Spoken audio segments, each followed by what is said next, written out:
Hey everyone, welcome to Lesson 5.8, Military Conflict in the Civil War. So let's get started. By the end of this lesson, you should be able to explain the various factors that contributed to the Union victory in the Civil War. I guess I should have spoiler alerted that the Union is going to win the conflict if you didn't already know. So let's take a look, see if I can get myself out of the way. There I am. So let's talk about mobilizing the economy for war. Mobilizing means moving something.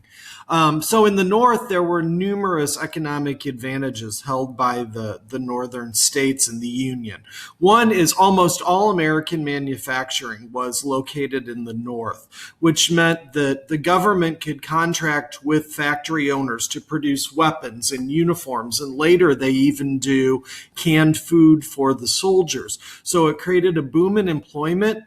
Women sometimes even went to work in factories making wartime supplies for the war effort. And what happened with manufacturing, as a side note, was that manufacturers very often inflated their prices because the government needed to buy their bullets and their rifles and their uniforms.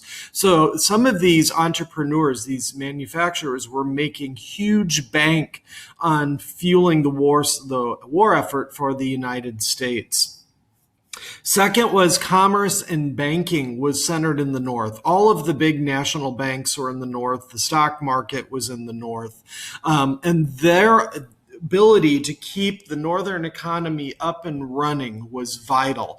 In addition, most trade went out through the North, which continued to happen through Europe. So we're still buying and selling and manufacturing, and stocks are being invested in, and banks are giving loans, and trade is happening, which keeps the northern economy vibrant and running.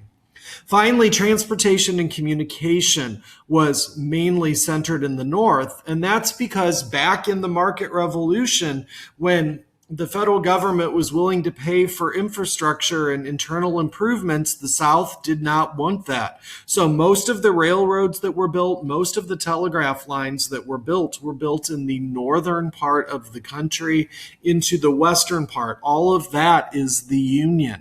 And that allowed the United States to move their troops from one area to another quickly, where Southern soldiers had to do it on foot and were exhausted. Union soldiers came off of trains ready to fight. And it also improved communication because Lincoln could instantly communicate with his generals, where in the South they had to rely on letter writing for the most part. There was one economic advantage the South hoped to play, and that was good old King Cotton.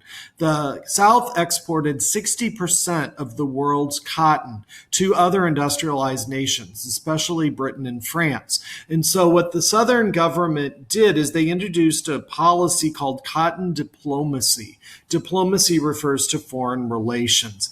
And they said, we're going to cut off the cotton supply to Britain and France until they agree to form a treaty with us to support the South either with supplies or soldiers, or ideally both. So they were going to use cotton as a leveraging point to try to get the European powers on the side of the Confederacy in the war.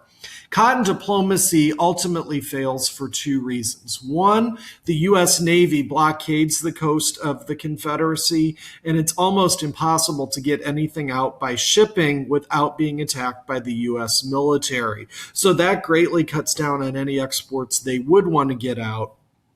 Second, Britain discovers that cotton can be grown in their Egyptian colony, similar to the United States. So all of a sudden, it's much cheaper and it's within the British Empire, so the demand for Southern cotton plummets. When that occurs, when their single money-making product is no longer in demand and their exports dry up, the Southern economy, which relies on it, collapses. Confederate money becomes useless. The banks go under. The only thing that has any value in the South is gold, and that's very, very hard to find. So the Southern economy, even early on in the war, is collapsed where the Northern economy is thriving. Let's talk about mobilizing society. If you remember, initially, Lincoln called for volunteers for 90 days to fight in the war. That was his expectation as to how long it would take. But as the war drug on, it became evident that it was going to last for longer than that, and it drags into years. So both sides are going to turn to what they called conscription. Today we know conscription as the draft, and it's a way to legally require men to provide military service. So in the North, after that 90-day period, Congress debates and eventually turns to conscription to bring soldiers in. In the South, they do conscription much earlier because their population is smaller, and about 25% of it is enslaved, and they're not going to give enslaved people guns. So the draft in the South occurs earlier, and it ranges from ages 16 to 60. It's a huge draft, going well into teenagers to be recruited to fight. So let's talk about the race in the draft. Neither side initially drafted black soldiers in the North or the South, though both will later do that. And Lincoln was continually advised by abolitionist Frederick Douglass, who was one of his wartime advisors.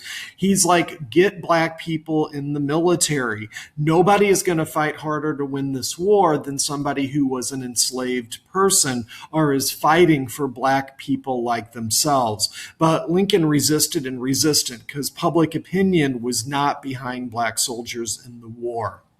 On both sides of the war effort, there was resistance. In the North, that resistance particularly came with the draft, and especially among white working class men. And this is because the draft law included a provision that if you had enough money, you could hire a substitute to go in your place to war. $400 was the fee you had to pay, probably roughly to maybe $40,000 today, but you could hire someone else and that person would go. And so the people who could afford to get out of the draft and required military service were the same manufacturers and entrepreneurs who were making huge profits off the war effort. So Northern soldiers often said that this was a rich man's war, but a poor man's fight, because it fell on the working class people, many of whom were recent immigrants, to have to fight the war while the people who hired substitutes made money. In New York City, we see that anger bubble up over the draft, and working class people initially begin to attack government buildings in protest of the draft, things like federal courthouses or tax collection places. But then after a couple days, that anger turns on free black people in the North, and they start attacking them and blaming them for the war. By the time the New York draft riots are over, when Lincoln has to send the army in to secure the city, hundreds of black people have been killed by the rioters, including an orphanage full of 40 black children that was boarded up and set on fire with the children inside. So we see that anger, that misplaced anger directed at black Americans. In the South, there was a lot of resistance as it became obvious that the glory of the Confederacy was fading quickly and they were standing less and less chance of winning the war. There's what's called the Governor's Rebellion among some Southern states, where governors asserted states' rights and refused to send money to the Confederacy or soldiers when they were drafted. Similar problem to the Articles of Confederation. The government said states' rights is what we're fighting for, and we're refusing to contribute to this policy. In Richmond, there were the Richmond bread riots as the women who were left to take care of the families rioted against Confederate buildings and actually forced Jefferson Davis out into the streets to confront them. And this was a true sign of desperation because this is people fighting for food. They had nothing to eat in the Confederacy. And that is a surefire sign that you are on your last legs. If we talk about the course of the war and the actual fighting itself, the early Civil War occurs in 1861 to 63. The South initiates a plan of a defensive strategy. They're not going to invade the North. They're just going to keep the North out. And they put themselves under the leadership eventually of Robert E. Lee from Virginia. Lee was widely regarded as the best military mind in the United States. So the South had an easier strategy, defense, and a better leader. greater than the North. The Northern strategy was called the Anaconda Plan. And like anaconda snakes, they were going to constrict or strangle the South by blockading the southern coast to keep exports from coming in or going out. And then they wanted to take the Mississippi River. And once they controlled, they had St. Louis, Vicksburg, Mississippi, and New Orleans, they could control river travel and split the Confederacy into two parts, and divided it would fall easier. Early on in the war, though, the North for the first 3 years does miserable. Despite all of their advantages, more people, more money, more resources, they cannot win against the South. They cannot penetrate that defensive barrier. And Lincoln becomes so frustrated with his military leadership that he is firing his top generals left and right, which creates instability and confusion. And a lot of times he blames them for being too cautious and not taking more aggressive action. So for the first 3 years of the war, the North looks like it's losing despite all the economic chaos of the South. They're just playing a waiting game. Everything changes in 1863. There's two events that flip the course of the war. The first is in Gettysburg, Pennsylvania, at the Battle of Gettysburg. Lee is desperate for supplies for his soldiers, and Gettysburg had a shoe plant in it. So for the first time, the South crosses the defensive barrier and goes on an offensive campaign in the North, trying to get the shoes from Gettysburg. That leads to a prolonged 3-day battle between North and South. And in that battle, 32,000 soldiers die between Union and Confederacy. 10,000 are missing and 70,000 are wounded. That makes Gettysburg the bloodiest battle of the Civil War. But it's also the turning point because Lee is forced to retreat, really for the first time, and the North scores a pivotal victory on their own territory. Out west, Ulysses S. Grant is sent to Vicksburg, Mississippi. It's a city on the middle of the Mississippi. The North already had St. Louis and New Orleans. Vicksburg was all they needed. And for 3 months, Grant surrounded and starved the city into submission. It's called laying siege. Nothing or no one was allowed in or out. No food, no medical supplies, nothing until the city surrendered. And after 3 months, the city leaders of Vicksburg did surrender. Grant took control of the entire Mississippi River, effectively splitting the Confederacy in two. The Civil War ends in 1864-65 when Lincoln brings Grant fresh off his victory from Vicksburg to the east. And he says, do what my other generals couldn't, win the war. And so Grant says, you may not like my strategy, Mr. President. And Lincoln says, do whatever you have to do. So Grant launches total war, which is complete and total destruction of the South.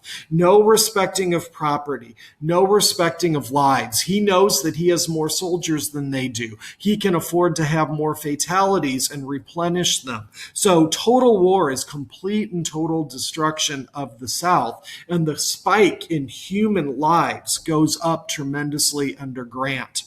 As part of his strategy, he sends General William Tecumseh Sherman on what's called the March to the Sea. He orders Sherman to march from Tennessee down through the South, destroying everything in a 40-mile radius of where he goes to break the will of the South. It is a psychological as well as military tactic. At Sherman's March, he comes to Atlanta, Georgia, which was one of the few big cities in the South. And Atlanta is completely razed by Sherman. It's absolutely destroyed and burned to the ground. The city does not exist. That sends a deep blow to the psychology of the Southern people, showing them how vulnerable they were. Sherman's March was also important politically because in 1864, Lincoln is running for re-election and he's losing. The people are tired of the war. They're tired of his strategies. Abraham Lincoln, one of our greatest presidents, was about to be voted out of office. And Sherman reaches Atlanta and destroys Atlanta right before the election. And the popularity of that in the North is enough to cause Lincoln to have a surge in votes, and he wins a steep victory in 1864. But it snatched him from being defeated. Finally, the war ends when General Robert E. Lee says, I can't fight anymore. I can't waste any more lives. And he meets at a city called Appomattox Courthouse in Virginia and formally surrenders to Ulysses Grant. That marks the end of formal fighting in the Civil War. There will be pockets of fighting that occur elsewhere, but for the most part, Appomattox in 1865 is the end of the Civil War where Lee surrenders to Grant.